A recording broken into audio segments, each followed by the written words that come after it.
الحمد لله وكفى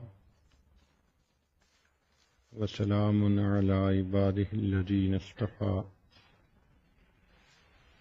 أما بعد أعوذ بالله من الشيطان الرجيم بسم الله الرحمن الرحيم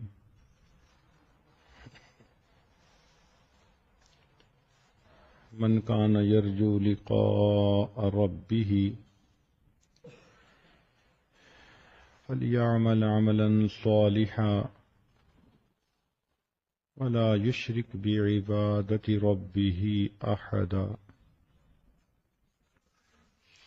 سبحان ربك رب العزة عما يصفون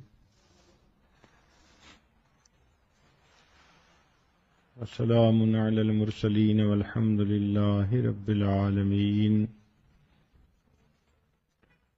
اللهم صل على سيدنا محمد وعلى آل سيدنا محمد وبارك وسلم اللهم صل على سيدنا محمد وعلى آل سيدنا محمد وبارك وسلم اللهم صل على سيدنا محمد وعلى آل سيدنا محمد وبارك وسلم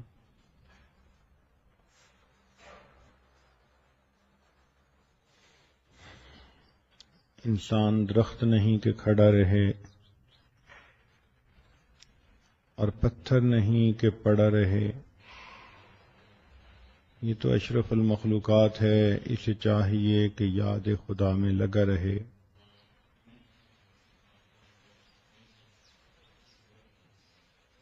جس بندے نے اپنی زندگی نیکوکاری اور پرہیزگاری پر گزاری، اس بندے کا آخری وقت بھی نیکی پر ہی گزرتا ہے۔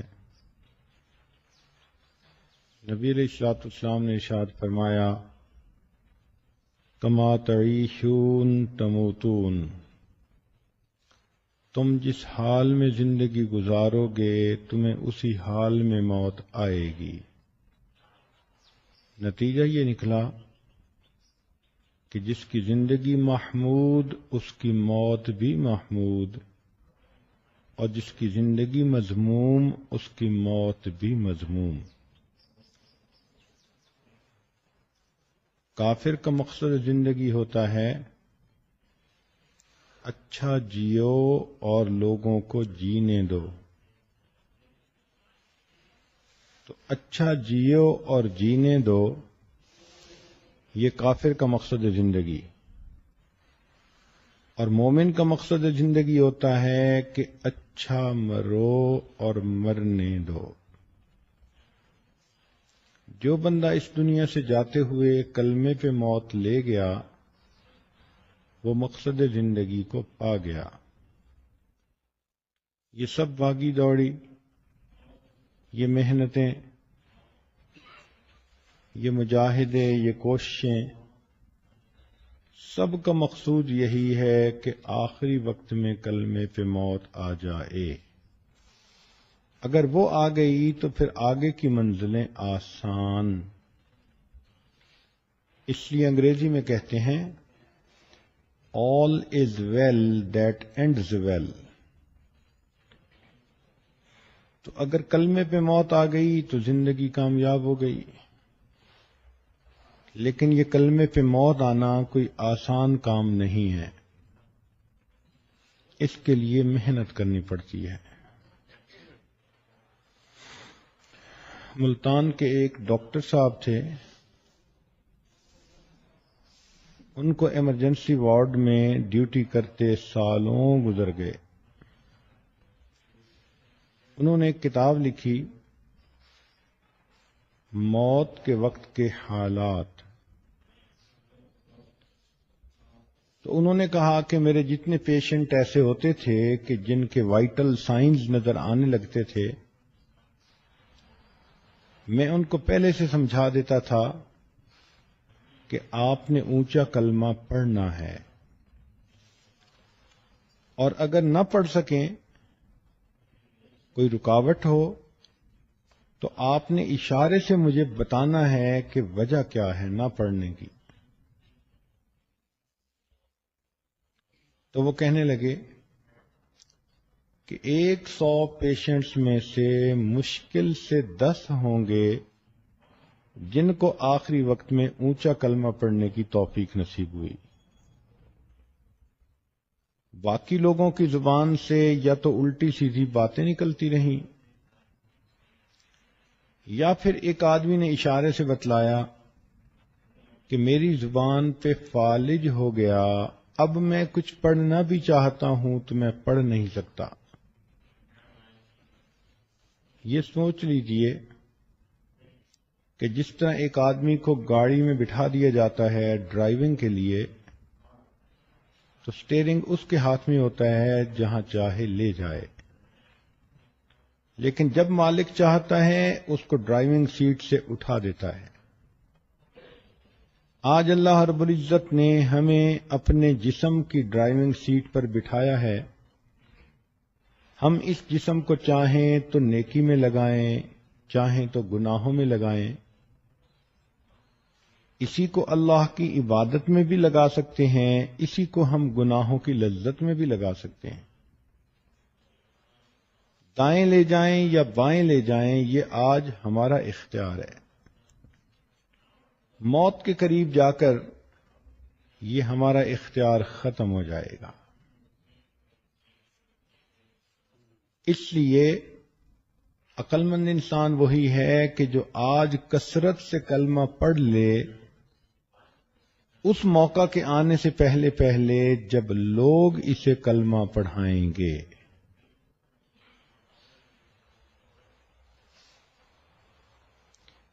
علماء نے لکھا ہے کہ جو شخص دنیا میں استقامت کے ساتھ شریعت پر چلے گا، یہ بندہ پل صراط کے اوپر پھسلے بغیر پار کر جائے گا۔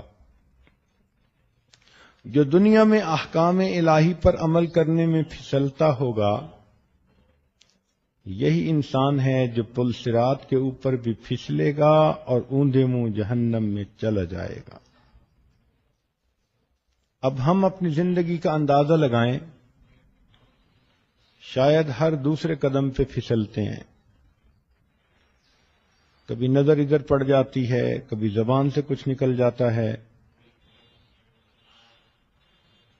جب اللہ رب العزت کے احکام پر چلنے میں ہم سے اتنی کوتاہی ہے تو پل صراط کے اوپر ہم استقامت سے کیسے چل پائیں گے؟ اللہ تعالیٰ سے دعا مانگنی چاہیے کہ اللہ ہمیں زندگی میں شریعت پر استقامت کے ساتھ چلنے کی توفیق عطا فرما۔ آج دل میں کلمہ اترے گا تو موت کے وقت یہ زبان سے نکلے گا۔ ایک صاحب نے طوطا پالا ہوا تھا اور اس طوطے کو اللہ اللہ کا نام انہوں نے یاد کروا دیا تھا۔ لوگ آتے اور طوطے کی زبان سے اللہ اللہ سن کے بڑے خوش ہوتے تھے۔ ایک دن پنجرہ کھلا رہ گیا، بلی کو موقع لگا، اس نے طوطے کی گردن دبوچی اور لے کے بھاگی۔ ان کو پتہ اس وقت چلا جب طوطے نے ٹیں ٹیں ٹیں کرنی شروع کر دی۔ خیر بڑا صدمہ بھی ہوا۔ ایک اللہ والے سے ملاقات ہوئی تو اس نے بتایا کہ مجھے اس طوطے کے مرنے کا بہت صدمہ کہ میں نے محنت سے اس کو اللہ اللہ کرنا سکھایا تھا۔ پھر اس نے ان بزرگوں سے یہ سوال پوچھا کہ حضرت وہ اتنا اچھا کلمہ پڑھتا تھا، پتہ نہیں جب بلی نے اس کی گردن دبوچی تو اس وقت کلمہ کیوں نہ پڑھا؟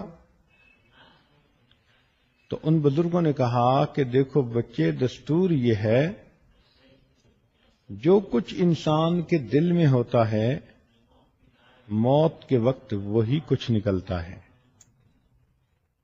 اس طوطے کی زبان پر اللہ اللہ تھا لیکن اس کے دل میں ٹیں ٹیں تھی، اور موت کے وقت وہی ٹیں ٹیں اس کی زبان سے نکلنے لگی۔ تو تو آج ہم سوچیں کہ کیا کلمہ ہمارے دل میں اتر چکا کہ موت کے وقت بے اختیار ہماری زبان سے کلمہ نکل رہا ہو؟ نبی علیہ الصلوۃ والسلام نے ارشاد فرمایا من کان آخر کلامہ لا الہ الا اللہ دخل الجنہ، جس بندے کا آخری کلام لا الہ الا اللہ ہوگا وہ جنت میں داخل کر دیا جائے گا۔ چنانچہ ابو زرعہ رحمۃ اللہ علیہ ایک محدث گزرے ہیں، ان کا آخری وقت قریب تھا۔ شاگردوں نے سوچا کہ ہم اپنے استاد کو کلمے کی تلقین کیسے کریں۔ کلمے کی تلقین سے مراد کہ جب آپ دیکھیں کہ کوئی آدمی اپنے آخری سانس لے رہا ہے تو اس کے قریب اونچی آواز سے خود کلمہ پڑھنا شروع کر دیں تاکہ اس کو کلمہ پڑھنا یاد آ جائے۔ اس کو یوں نہ کہیں کہ کلمہ پڑھو، اگر اس نے انکار کر دیا تو اس کا تو ایمان ہی ختم ہو جائے گا۔ سمجھداری سے کام لینا چاہیے۔ چنانچہ اگر کبھی زندگی میں آپ دیکھیں کہ کوئی آدمی گھر میں آخری سانس لے رہا ہے، دو کاموں سے بچیں اور ایک کام کریں۔ جن دو کاموں سے بچنا ہے ان میں سے پہلا کام کہ اس موقع پر کسی ڈاکٹر کو اسے نشے کا ٹیکہ مت لگانے دیں۔ آج کل ڈاکٹروں کی عادت ہے کہ جب وہ وائٹل سائن دیکھنے لگتے ہیں تو ٹیکہ لگا کے بندے کو بے ہوش کر دیتے ہیں، اور اس بیچارے کو کلمہ پڑھنے کی بھی توفیق نہیں ہوتی۔ کافر موت کی تکلیف سے ڈرتا ہے، مومن نہیں ڈرتا، وہ سمجھتا ہے کہ سکرات موت کی تکلیف بھی میرے لیے گناہوں کی بخشش کا سبب بنے گی۔ تو آخری وقت میں ایک تو ڈاکٹر کو کبھی بھی نشے کا ٹیکہ نہ لگانے دیں، گھر میں ہو یا ہاسپٹل میں ہو، منع کر دیں کہ آپ جو مرضی اس کو دوائی دیں، آپ اس کو نشے کا ٹیکہ نہیں لگا سکتے۔ اور دوسرا کام یہ کریں کہ آخری سانس جب وہ بندہ لے رہا ہے تو اس کو تنگ نہ کیا کریں۔ ہم نے دیکھا ہے کہ گھر کی عورتیں بڑے سب تنگ کرنے لگ جاتے ہیں۔ اس نے آنکھیں بند کی ہوتی ہیں، آنکھیں کھولتی ہیں، ابو تم نے پہچانا میں کون ہوں؟ او اللہ کی بندی، ساری عمر تو یہ تمہیں پہچانتا رہا، اب تو وقت ہے اپنے مالک کو پہچاننے کا، اس کی یکسوئی میں خلل نہ ڈالو، اس کو توجہ اللہ کے ساتھ دنیا سے جانے دو۔ کبھی چھوٹے بچے کو لے کے آتی ہیں، کبھی بڑے بندے کو لے کے آتی ہیں، ابو دیکھو، ابو بات سن رہے ہو، ابو دیکھ رہے ہو، میری بات سن رہے ہو۔ تو بات چل رہی تھی کہ اگر کبھی گھر میں کوئی ایسی صورتحال ہو کہ کوئی بندہ اپنے آخری سانس لے رہا ہے تو اس موقع پہ دو کام نہیں کرنے چاہیے، ایک کام کرنا چاہیے۔ جو دو کام نہیں کرنے چاہیے اس میں ایک تو کسی ڈاکٹر کو یہ اجازت نہیں دینی چاہیے کہ وہ اس کو نشے کا ٹیکہ لگائے۔ اکثر ڈاکٹروں کی عادت ہوتی ہے کہ وائٹل سائن دیکھنے کے بعد نشے کا ٹیکہ لگا دیتے ہیں تاکہ مریض آرام کی نیند سو جائے۔ لیکن ہم مسلمان ہیں، ہمارا تو موت کے بارے میں ایک کنسپٹ ہی ڈیفرنٹ ہے۔ ہم یہ سمجھتے ہیں کہ موت کے وقت جو تکلیف آتی ہے سکرات موت کی، یہ بھی انسان کے گناہوں کی بخشش کا سبب بن جاتی ہے۔ تو ممکن ہے کہ انہی سکرات کے پیچھے اللہ اس کے گناہوں کو معاف فرما دیں اور آگے کی منزل آسان ہو جائے۔ تو اس لیے آخری وقت میں ایک تو ٹیکہ نشے کا نہیں لگانے دینا چاہیے، منع کر دینا چاہیے، اور دوسری بات کہ اس موقع پہ اس بندے کو ڈسٹرب نہیں کرنا چاہیے۔ اکثر دیکھا ہے کہ عورتیں جب دیکھتی ہیں تو پوچھتی ہیں ابو آپ بات سن رہے ہیں، آپ پہچان رہے ہیں میں کون بول رہی ہوں؟ او خدا کی بندی، ساری عمر تو اس نے پہچانا، اب آخری وقت ہے، اب تو اسے خدا کو پہچاننے دو نا۔ یہ وقت تو توجہ اللہ کے ساتھ جانے کا ہوتا ہے۔ کبھی چھوٹے بچے کو لے کے آتی ہیں، دیکھو یہ منا آیا ہے، یہ آپ سے بات کرنا چاہتا ہے، آنکھ کھولتی ہیں، اس سے بات کرنے کی کوشش کرتی ہیں، حقیقت میں وہ اس مرنے والے کو ڈسٹرب کر رہی ہوتی ہیں، اس کے ساتھ بہت برا سلوک کر رہی ہوتی ہیں۔ اس موقع پہ بس یہ کام کریں کہ اس کے قریب ہو کر اونچی آواز سے کلمہ پڑھنے لگ جائیں، تاکہ یہ آواز سن کر اس کو اپنا بھولا ہوا سبق یاد آ جائے۔ اس کو تلقین کہتے ہیں۔ تاہم ہمارے بزرگوں نے 10 اعمال ایسے لکھے ہیں کہ جن کے کرنے سے انسان کا خاتمہ اچھا ہوتا ہے، اسے کلمے پہ موت آتی ہے۔ تو آج وہ 10 باتیں آپ کے سامنے بتائی جائیں گی۔ امید ہے کہ آپ اسے گوش ہوش کے ساتھ سنیں گی، نوٹ کریں گی، اور پھر ان پر آپ ہمیشہ پریکٹس کریں گی۔ سب سے پہلا عمل جس کے کرنے سے انسان کو آخری وقت میں کلمہ نصیب ہوتا ہے، وہ ہے غیر محرم سے اپنی نظر کو بچانا۔ نبی علیہ الصلوۃ والسلام نے ارشاد فرمایا، النظر سہم من سہام ابلیس، کہ نظر شیطان کے تیروں میں سے ایک تیر ہے، مسموم، زہریلا تیر، من ترکہا مخافتی، جس نے میرے خوف سے اس بری نظر کو ترک کر دیا، ابدلتہ ایمانا، میں اس کو ایسا ایمان عطا کروں گا، یجد حلاوتہ فی قلبہ، کہ وہ اس کی حلاوت کو اپنے دل میں محسوس کرے گا۔ ملا علی قاری رحمت اللہ علیہ فرماتے ہیں، وقد واردا، اور یہ لکھا گیا ہے، ان حلاوت الایمان، کہ حلاوت ایمان اذا دخلت قلبا، جب قلب میں داخل ہوتی ہے، لا تخرج منہ ابدا، پھر وہ قلب سے باہر نہیں نکلتی۔ تو آج اسی مجلس میں یہ نیت کر لیجئے کہ اے پروردگار عالم، آج کے بعد ہم کسی بھی غیر محرم مرد کی طرف کبھی بری نظر نہیں ڈالیں گے۔ اور کئی مرتبہ شیطان دھوکہ دیتے ہیں، آپ بری نظر سے تو نہیں، ویسے ہی دیکھ رہی ہیں۔ ہر ارادے کی نظر جو غیر محرم پر ڈالی جاتی ہے، وہ شہوت کی ہی ہوتی ہے، بندہ محسوس کرے یا نہ کرے۔ تو اس لیے یہ نیت کیجئے کہ آج کے بعد ہم نے غیر محرم کی طرف نظر اٹھانی ہی نہیں۔ اس عمل کی وجہ سے آخری وقت میں کلمہ نصیب ہوگا۔ اسی لیے حلاوت ایمان کی علامتیں لکھی ہیں کہ استلذاذ الطاعات، جب دل میں ایمان کی حلاوت آ جاتی ہے تو عبادات کے اندر بندے کو لذت مل جاتی ہے، تلاوت کرنے کو جی چاہتا ہے، نماز پڑھنے کو جی چاہتا ہے، انسان کا عبادت میں، نیکی میں جی لگتا ہے۔ ایثارھا علی جمیع الشہوات، اور تمام قسم کی شہوات کو چھوڑ دینا بندے کو آسان نظر آتا ہے۔ تحمل المشاق فی مرضات اللہ، اور اللہ کی جو پسندیدہ چیزیں ہیں ان کو کرتے ہوئے جو مجاہدہ ہے اس کو برداشت کرنے کی عادت ہو جاتی ہے۔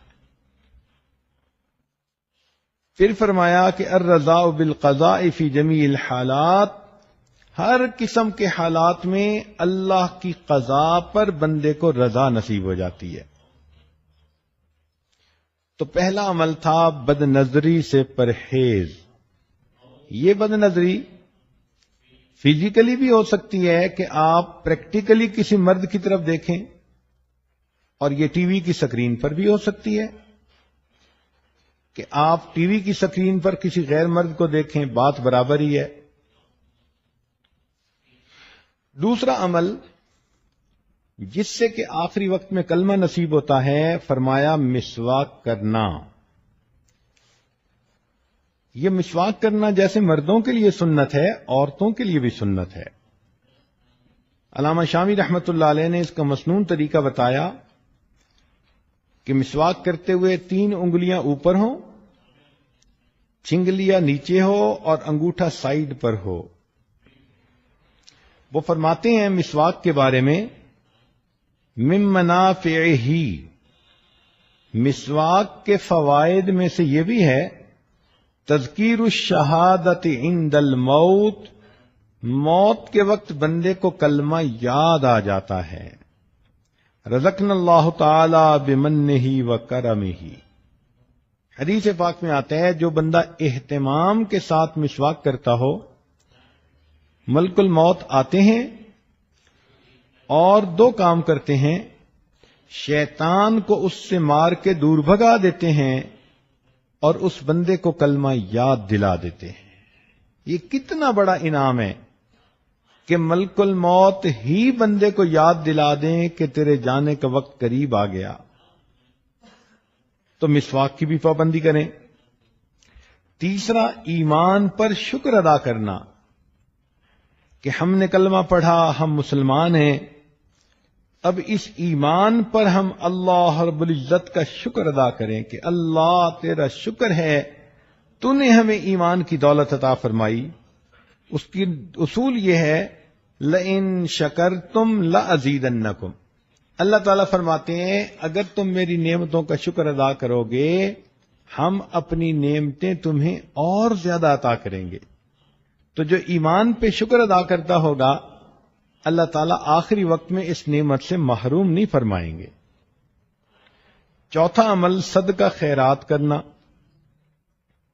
حدیث مبارکہ ہے، مشکات شریف کی روایت ہے، ان الصدقۃ تطفئ غضب الرب، کہ بے شک صدقہ اللہ کے غضب کو مٹا دیتا ہے، بجھا دیتا ہے، وتدفع میتۃ السوء، اور بری موت سے بندے کو بچا لیتا ہے۔ ملا علی قاری رحمۃ اللہ فرماتے ہیں کہ ای تمنع انزال المکروہ والبلاء فی الحال، کہ یہ عام حال میں مصیبتوں سے اور ناپسندیدہ احوال سے بندے کو بچاتا ہے، وتدفع سوء الخاتمۃ فی المآل، اور موت کے وقت بری موت سے بندے کو بچا لیتا ہے۔ تو صدقہ خیرات جتنا بھی ہو اللہ کے راستے میں کریں، اپنے خامن سے اجازت لیں۔ ضروری نہیں ہوتا کہ ایک بندہ $10,000 نکالے تو اس کو صدقہ کہتے ہیں۔ آپ نے $1 بھی اللہ کے راستے میں اگر نکالا تو اس پر بھی صدقے کا ثواب ملے گا۔ حدیث پاک میں آتا ہے کہ قیامت کے دن کچھ ایسے بھی خوش نصیب ہوں گے، ایک مٹھی جو اللہ کے راستے میں خرچ کرنے پر اللہ ان کو جنت عطا فرما دیں گے۔ پانچواں، اہل اللہ کے ساتھ بیعت کا تعلق ہونا، قلبی تعلق ہونا، ان کی صحبت نصیب ہونا۔ اس کی وجہ یہ کہ اللہ رب العزت کے پیارے حبیب صلی اللہ علیہ وسلم نے فرمایا، ہم رجال لا یشقى جلیسہم، یہ وہ لوگ ہیں کہ جن کے پاس بیٹھنے والا کبھی بدبخت نہیں ہوتا۔ اور بدبخت تو وہی ہوتا ہے کہ جس کو آخری وقت میں کلمہ نصیب نہ ہو۔ تو اس حدیث پاک سے بھی ثابت ہوتا ہے کہ اس تعلق کی وجہ سے اللہ رب العزت آخری وقت میں کلمہ نصیب فرما دیتے ہیں۔ حضرت مفتی محمد شفیع رحمۃ اللہ علیہ فرماتے ہیں کہ میں نے مولانا روم رحمۃ اللہ علیہ کا شعر پڑھا، یک زمانہ صحبت با اولیاء، بہتر از 100 سال اطاعت بے ریا، کہ اللہ والوں کی تھوڑی دیر کی صحبت 100 سال کی بے ریا عبادت سے بہتر ہے۔ تو فرماتے ہیں کہ میرے ذہن میں ایک سوال پیدا ہوا کہ اگر 100 سال کی عبادت سے بہتر ہے یہ کہتے تو ماننے والی بات تھی، مگر انہوں نے تو فرمایا کہ 100 سال کی بے ریا عبادت سے بہتر ہے۔ چنانچہ میں نے حضرت تھانوی رحمۃ اللہ کی خدمت میں عرض کیا کہ حضرت، یہ شاعر لوگ بہت افراط و تفریط کے مرتکب ہوتے ہیں، مجھے لگتا ہے کہ مولانا روم رحمۃ اللہ علیہ سے بھی اس پوائنٹ پر کچھ ایسا ہی معاملہ ہوا کہ انہوں نے فرمایا کہ اہل اللہ کی ایک لمحہ کی صحبت 100 سال کی بے ریا عبادت سے بہتر ہے۔ تو حضرت تھانوی رحمۃ اللہ علیہ نے فرمایا کہ اس شعر کو میں پڑھوں؟ جی حضرت پڑھیں۔ تو حضرت نے پڑھا، یک زمانہ صحبت با اولیاء بہتر از لکھ سال طاعت بے ریا، کہ اہل اللہ کی ایک لمحہ کی صحبت 1,00,000 سال کی بے ریا عبادت سے بہتر ہے۔ تو میں نے کہا کہ حضرت 100 سال مجھے سمجھ نہیں آ رہے تھے، آپ نے تو الٹا 1,00,000 سال کی بات کر دی۔ تو پھر حضرت نے اس کا تحقیقی جواب دیا، فرمایا کہ دیکھو کوئی بندہ 1,00,000 سال کی عبادت کر لے، کیا اس کے پاس گارنٹی ہے کہ اس کو کلمے پہ موت آئے گی؟ میں نے کہا نہیں۔ فرمان لگے ہمارے سامنے شیطان کی مثال موجود ہے کہ اس نے زمین کے چپے چپے پہ سجدے کیے، لاکھوں سال اس نے اللہ کی عبادت کی، لیکن آخری وقت میں ہی اللہ کے دربار سے دھتکار دیا گیا اور یہ مرتد بن گیا۔ بلم باور کی مثال ہے، 300 سال اس نے عبادت کی تھی، لیکن آخری وقت میں اس کا انجام برا ہوا، قرآن مجید میں موجود ہے۔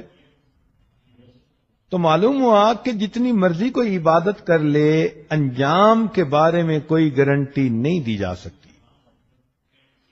تو حضرت نے فرمایا کہ دیکھو یہاں تو اللہ کے پیارے نبی صلی اللہ علیہ وسلم گارنٹی دے رہے ہیں، ہم رجال لا یشقا جلیسہم، کہ یہ وہ لوگ ہیں کہ جن کے پاس بیٹھنے والا بدبخت نہیں ہوتا، یعنی آخری وقت میں کلمے سے محروم نہیں کیا جاتا۔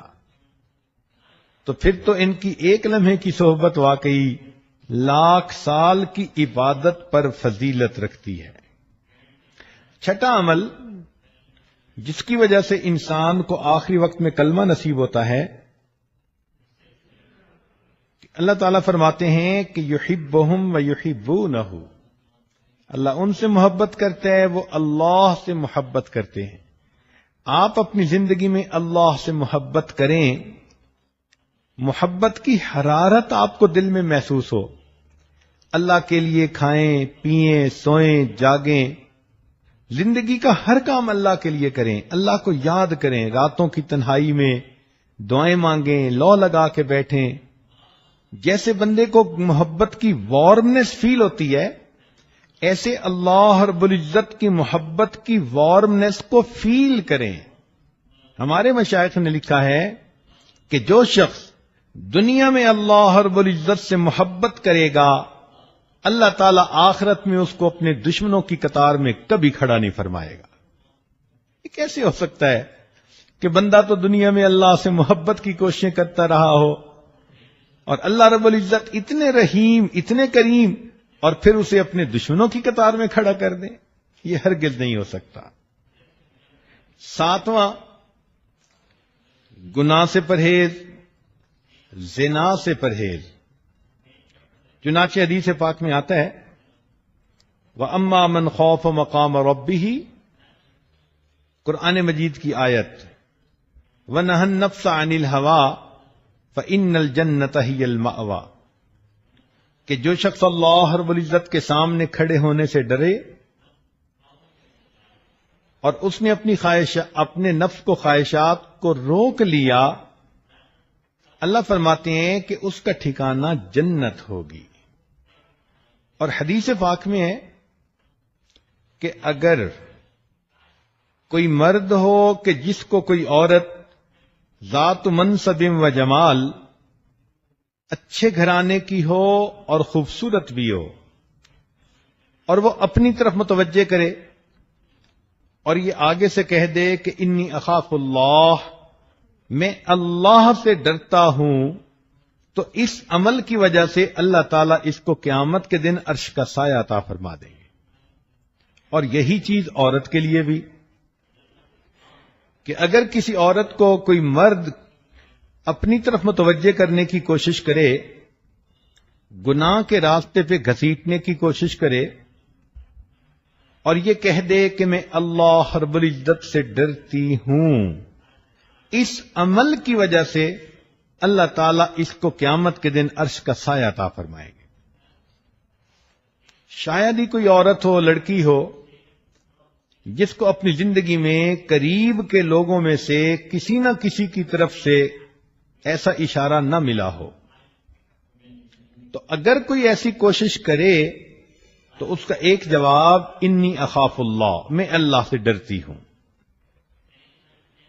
کوئی فون کے ذریعے رابطہ کرتا ہے، خط کے ذریعے رابطہ کرتا ہے، کسی رشتہ داروں کی محفل میں محبت بھری نظریں ڈال کر اپنی طرف متوجہ کرنے کی کوشش کرتا ہے، مسکراہٹ کے ذریعے اپنی طرف متوجہ کرنے کی کوشش کرتا ہے، یہ سارے عمل ایک ہی مقصد کے لیے ہوتے ہیں کہ گناہ کا تعلق ہو جائے۔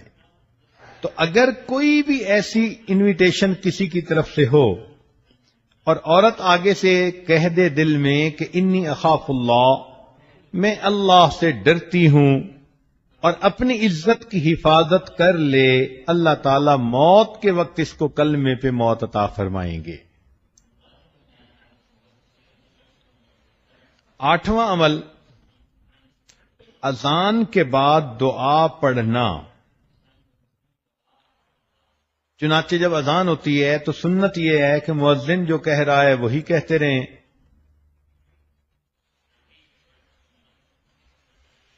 اور بعد میں پھر اذان کی دعا پڑھیں۔ بخاری شریف کی روایت ہے، نبی علیہ السلام نے فرمایا کہ جو اذان کے بعد یہ دعا پڑھے گا، حلت لہو شفاعتی، قیامت کے دن اس بندے کو میری شفاعت نصیب ہوگی۔ ملا علی قاری رحمت اللہ علیہ فرماتے ہیں، ففیہ اشارۃ الی بشارت حسن الخاتمہ، اس میں اشارہ ہے کہ اس کو موت کے وقت کلمے پہ موت نصیب ہوگی۔ اور حدیث پاک میں ایک دعا بھی ہے کہ جو آدمی یہ دعا مانگے گا تو اللہ تعالیٰ اس کو ایمان پہ موت عطا فرما دیں گے، اور وہ دعا بہت چھوٹی سی ہے، دن میں بھی مانگے رات میں بھی، اللہم بارک لنا فی الموت وفی ما بعد الموت۔ اللہ تعالیٰ سے یہ دعا مانگیں کہ یا حی یا قیوم برحمتک استغیث، کلمے کی کثرت کریں، اس لیے کہ زندگی میں جو عورت کلمے کی کثرت کرے گی، ہر وقت اپنی زبان پہ لا الہ الا اللہ، لا الہ الا اللہ، لا الہ الا اللہ پڑھتی رہے گی، تو پھر آخری وقت میں اس کلمے کا پڑھنا اس کے لیے آسان ہوگا۔ خواجہ فرید الدین عطار رحمت اللہ علیہ فرماتے ہیں، میں نوجوانی میں عطر کی دکان تھی اور میری ہزاروں شیشیاں ہوتی تھیں جن میں عطر پڑا ہوتا تھا۔ ایک دن بڑے میاں آئے اور آ کر میری ان شیشیوں کو بڑی حیرانی سے دیکھنے لگ گئے۔ میں نے کہا بڑے میاں کیا دیکھ رہے ہیں؟ وہ کہنے لگے یہ دیکھ رہا ہوں کہ تیری جان اتنی شیشیوں میں اٹکی ہوئی ہے، یہ کیسے نکلے گی؟ مجھے بڑا غصہ آیا، میں نے کہا کہ جیسے آپ کی نکلے گی ویسے میری نکلے گی۔ تو جب میں نے یہ الفاظ کہے تو وہ آگے سے کہنے لگے کہ اچھا بھائی میری تو ایسے نکلے گی۔ یہ کہہ کر میرے سامنے وہ زمین پر لیٹ گئے اور اوپر اپنے رومال ڈال لیا۔ میں سمجھا کہ شاید ویسے ہی مجھے کر کے دکھا رہے ہیں، جب قریب جا کے دیکھا تو ان کی موت آ چکی تھی۔ تو جنہوں نے محنت کی ہوتی ہے پھر ان کو آخری وقت میں یوں کلمے پہ موت آتی ہے۔ سری سکتی رحمت اللہ علیہ فرماتے ہیں کہ ہم بیٹھے ہوئے تھے ایک کنویں کے قریب، ایک آدمی آیا اور ہم سے کہتا ہے کہ بھئی کوئی اچھی جگہ ہے جہاں انسان مر سکے۔ ہم بڑے حیران ہوئے اس کی بات کو سن کر، تو میں نے کنویں کی طرف اشارہ کر دیا کہ یہ اچھی جگہ ہے، سایہ دار بھی ہے، پانی بھی ہے۔ کہنے لگے ہمارے سامنے وہ بندہ وہاں گیا، اس نے جا کر وضو کیا، نماز پڑھی اور نماز پڑھ کے لیٹ گیا۔ کافی دیر کے بعد ہم اٹھے نماز پڑھنے کے لیے، تو ہم نے کہا چلو بھئی اس کو بھی جگاؤ، یہ جماعت میں شریک ہو جائے۔ کہنے لگے جب اس کو جگانے لگے تو دیکھا کہ وہ تو اپنے رب کو پیارا ہو چکا تھا۔ تو جنہوں نے نیکی پر زندگیاں گزاری ہوتی ہیں پھر ان کو آخری وقت میں یوں موت آتی ہے۔ تو ابو ذرہ رحمت اللہ علیہ کی بات ہو رہی تھی کہ ان کے شاگرد موجود تھے، آخری وقت ان کا قریب آ گیا۔ اب شاگرد حیران کہ ہم حضرت کو کلمہ کیسے یاد دلائیں، یہ تو ہمارے استاد ہیں۔ تو انہوں نے سوچا کہ جس حدیث مبارکہ میں کلمے پہ موت آنے کی بشارت ہے، ہم اس کی روایت پڑھتے ہیں ان کے سامنے تو خود بخود یاد آ جائے گی۔ تو انہوں نے وہ روایت پڑھنی شروع کر دی۔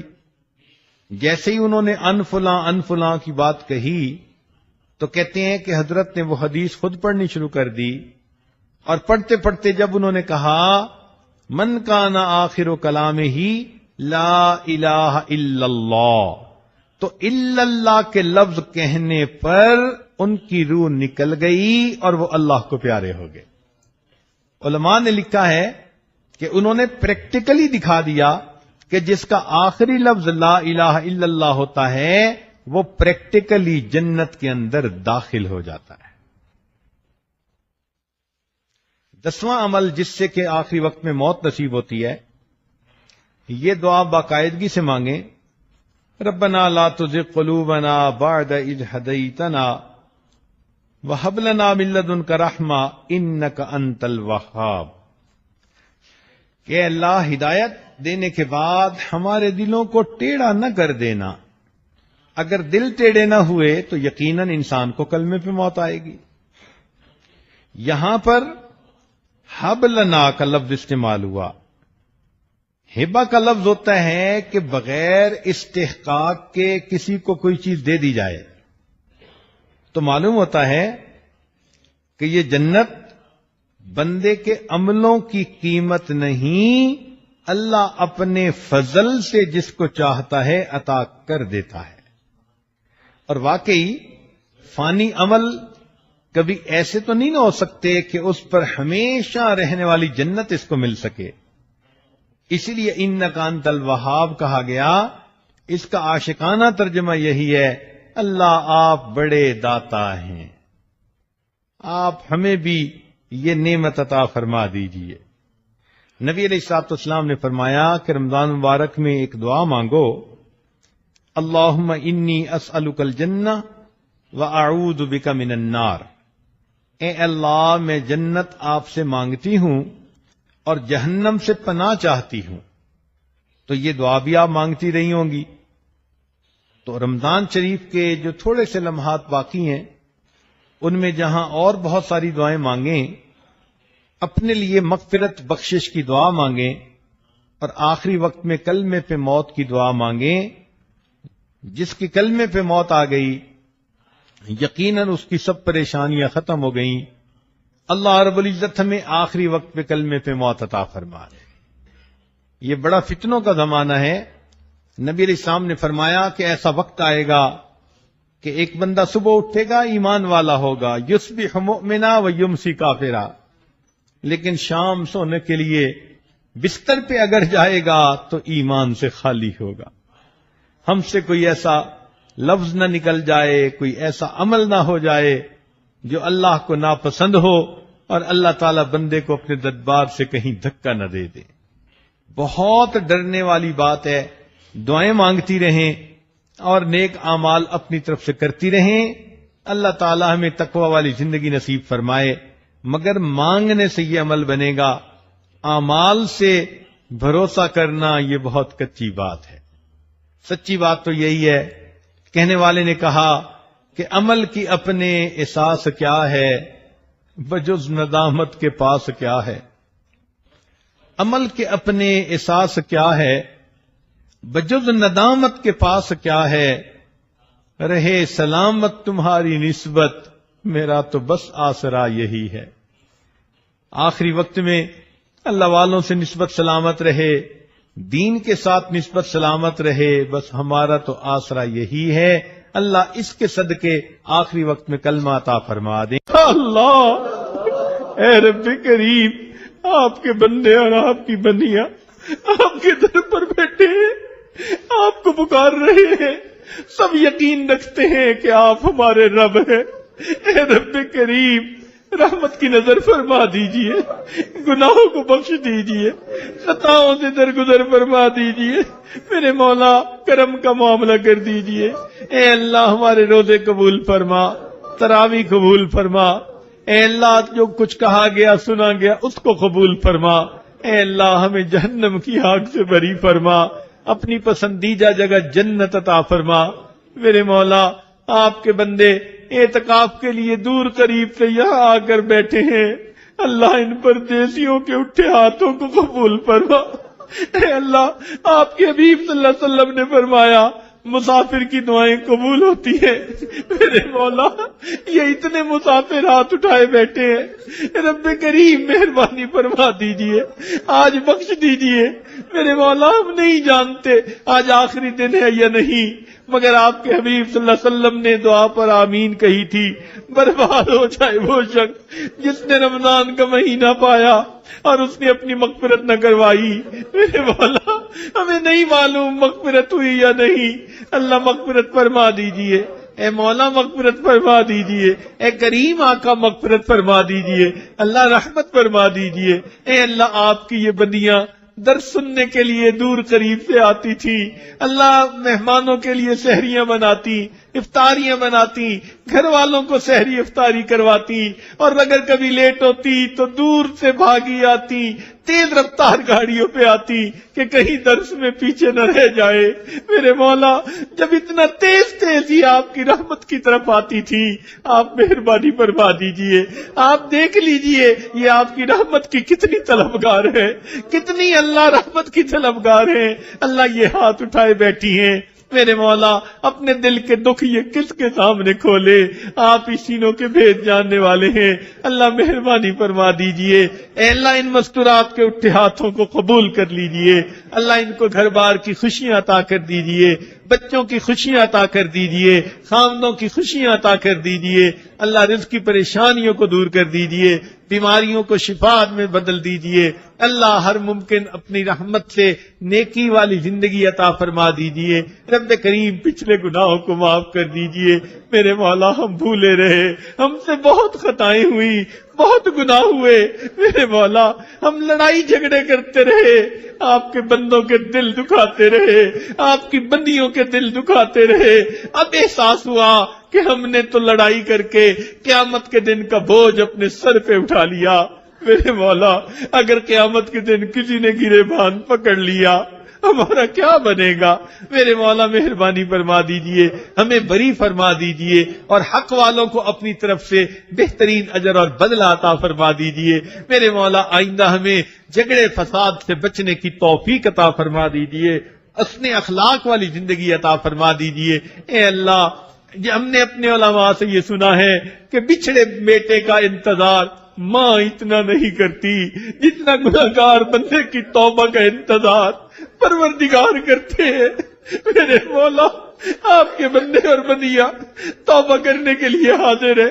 میرے مولا توبہ قبول کر لیجئے، توبہ قبول کر لیجئے. رب کریم ہمیں ریا سے بچا دیجئے، درنگی سے بچا دیجئے، دکھاوے سے بچا دیجئے. میرے مولا رحمت کا معاملہ فرما. اے اللہ ہمارا حال اس لٹے ہوئے قافلے کی مانند ہے جس کو ڈاکوؤں نے لوٹ لیا ہو. اللہ سارے لوگ اس قافلے کے لوگوں پہ ترس کھاتے ہیں، یہ بیچارے اپنی دولت لٹا بیٹھے. میرے مولا ہم نے زندگی میں جو نیک اعمال کیے اس شیطان بدبخت نے مختلف غیبتوں کے ذریعے ہمارے اعمال برباد کر دیے، حسد کے ذریعے اعمال برباد کر دیے۔ میرے مولا ہم لٹے پٹے بندے ہیں، رحمت فرما دیجئے، کرم کر دیجئے، اللہ رحمت کا معاملہ کر دیجئے۔ تیری ایک نگاہ کی بات ہے، میری زندگی کا سوال ہے۔ اے اللہ، وہ کافر جو کہتے تھے ید اللہ مغلولہ، کہ اللہ کے ہاتھ بندھے ہوئے ہیں، اے اللہ جو یہ کہتے تھے ان کے بارے میں بھی آپ نے قرآن میں فرمایا افلا یتوبون الی اللہ ویستغفرون، کہ وہ بھی توبہ کر لیتے، استغفار کر لیتے، میں توبہ کو قبول کر لیتا۔ اللہ ہم آپ کے وہ بندے ہیں جو گواہی دیتے ہیں بل یداہ مبسوطتان، اللہ آپ کے ہاتھ کھلے ہیں، اللہ رحمت کا ہاتھ پھیلا دیجئے، آج ہمارے سر پر اللہ رحمت کا ہاتھ رکھ دیجئے۔ میرے مولا مہربانی فرما دیجئے، اللہ ہمیں فتنوں سے بچا لیجئے، اے اللہ غیر محرم کے فتنے سے بچا لیجئے، مال کے فتنے سے بچا لیجئے، اے اللہ دنیا میں حب جاہ کے فتنے سے بچا لیجئے، حب دنیا کے فتنے سے بچا لیجئے، اللہ ہمارے ایمان کو کامل فرما دیجئے اور ہمیں سچے ایمان پہ موت عطا فرمائیے، آخری وقت میں کلمے پہ موت عطا فرما دیجئے۔ اللہ جو بے اولاد ہیں ان کو نیک اولاد عطا فرما، جو صاحب اولاد ہیں ان کی اولادوں کو نیکوکار بنا، فرما بردار بنا، ماں باپ کی آنکھوں کی ٹھنڈک بنا، جو بچیاں گھروں میں جوان ہیں، بچے جوان ہیں، اللہ ان کی اچھی تربیت فرما، ان کو اچھے نیک دیندار قدردان جوڑ ساتھی نصیب فرما، اور ماں باپ کے لیے فرض ادا کرنے آسان فرما۔ میرے مولا مہربانیوں کا معاملہ فرما، اے اللہ اپنی رحمت سے ہماری ان دعاؤں کو قبول فرما۔ اے اللہ جن کے قریبی عزیز رشتہ دار کچھ عرصہ پہلے فوت ہو گئے، اللہ ان کی مغفرت، ان رشتہ داروں کی مغفرت فرما اور ان کو اپنے قرب کے اعلیٰ درجات عطا فرما۔ اے اللہ جن مستورات نے خطوط لکھے، فون کیے، پیغام بھیجے محرم مردوں کے ذریعے سے، اے اللہ سب کے دلوں کی نیک مرادیں پوری فرما۔ رب کریم آج کی اس اختتامی مجلس میں ہمیں گناہوں سے پاک فرما، ہمارے گناہوں کو نیکیوں میں تبدیل فرما۔ اے اللہ ہمارے لیے رحمتوں کے فیصلے فرما۔ پروردگار عالم آپ کے پیارے حبیب صلی اللہ علیہ وسلم نے بتلایا ہر رات میں لاکھوں جہنمی جہنم سے بری ہوتے ہیں، اللہ ہمیں بھی آج جہنم سے بری فرما، اور اے اللہ ہماری ان دعاؤں کو قبول فرما۔ اے اللہ آپ کے حبیب صلی اللہ علیہ وسلم نے بتلایا روزے دار کے لیے چیونٹیاں بھی دعائیں کرتی ہیں، مچھلیاں بھی دعائیں کرتی ہیں، ہوا میں پرندے بھی دعائیں کرتے ہیں۔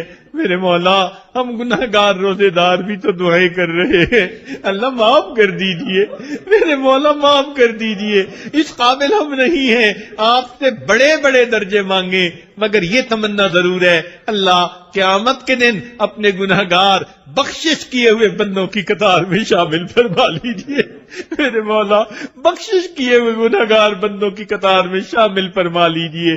رب کریم ہمیں نفس مطمئنہ نصیب فرما، اے اللہ دین کی خدمت کے لیے قبول فرما۔ اے اللہ امت مسلمہ اس وقت پریشان ہے، امت مسلمہ کی پریشانیوں کو دور فرما، ہمارے تینوں حرم کی حفاظت فرما، پوری دنیا میں جہاں بھی کوئی مسلمان پریشان ہے اللہ پریشانیوں کو دور فرما۔ اے اللہ جو بے گھر ہیں ان کو گھر عطا فرما، پریشان آلوں کی پریشانیوں کو دور فرما۔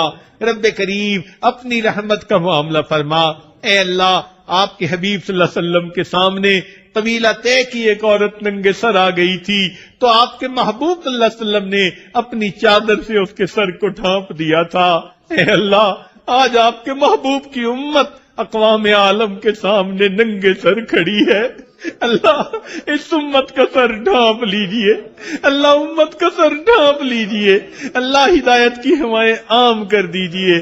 اللہم اغفر لامت محمد صلی اللہ علیہ وسلم، اللہ مہربانی فرما دیجئے، اے اللہ اسلام کا بول بالا فرما دیجئے، ہماری ان دعاؤں کو قبول فرما۔ اے اللہ جن مستورات نے خدمت کی، مہمانوں کے لیے کھانے بنائے، اللہ اپنی رحمت سے ان کے لیے جنت میں دسترخوان بنا، اور ان کو جنت کی نعمتیں عطا فرما، ان کی نیک مرادوں کو پورا فرما۔ اللہ ہم نے اپنے بڑوں سے سنا ہے عبادت سے جنت ملتی ہے، خدمت سے خدا ملتا ہے۔ میرے مولا ان خدمت کرنے والی عورتوں کو اللہ اپنا قرب عطا کر دیجیے، اپنی مقبول بندیوں میں شامل کر دیجیے، ان کی نیک مرادیں پوری کر دیجیے۔ اے اللہ مردوں میں بھی جنہوں نے خدمت کی ان کو بھی ان دعاؤں میں شامل فرما لیجیے، جنہوں نے قرآن مجید سنایا ان کے سنانے کو قبول فرما، جنہوں نے سنا ان کے سننے کو قبول فرما۔ رب کریم اپنی رحمت سے ہمارے گناہوں کو معاف فرما، اور آج کی اس مجلس کو ہماری بخشش کا ذریعہ بنا، قیامت کے دن کی سرخروئی کا ذریعہ بنا، اور اے اللہ ہمیں جنت میں اپنا دیدار عطا فرما۔ میرے مولا ہمیں بھی اپنے چاہنے والوں میں شامل فرما، اپنے عاشقوں میں شامل فرما۔ اللہ اپنے عشق کا ایک قطرہ ہمارے حلق میں القا فرما، شراب الفت اللہ ہمارے قلب ہمارے دلوں میں عطا فرما۔ اے اللہ ہمیں بھی اپنا دیوانہ بنا، اپنا مستانہ بنا۔ اللہ وقت تو گزرتا جا رہا ہے، اے اللہ ہمیں سرور والی نمازیں کب نصیب ہوں گی، سجدے کب نصیب ہوں گے، اے اللہ حضوری والی تلاوتیں کب نصیب ہوں گی۔ اے اللہ ہمیں یہ نعمتیں عطا فرما دیجئے، معرفت عطا فرما دیجئے، ہمارے ظاہر کو اپنے پیارے حبیب صلی اللہ علیہ وسلم کی سنتوں سے سجا دیجئے، ہمارے من کو اپنی معرفت سے منور فرما دیجئے۔ ربنا تقبل منا انک انت السمیع العلیم تب علینا انک انت التواب الرحیم۔ صلی اللہ تعالی علی حبیبہ سیدنا محمد وآلہ واصحابہ اجمعین برحمتک یا ارحم الراحمین۔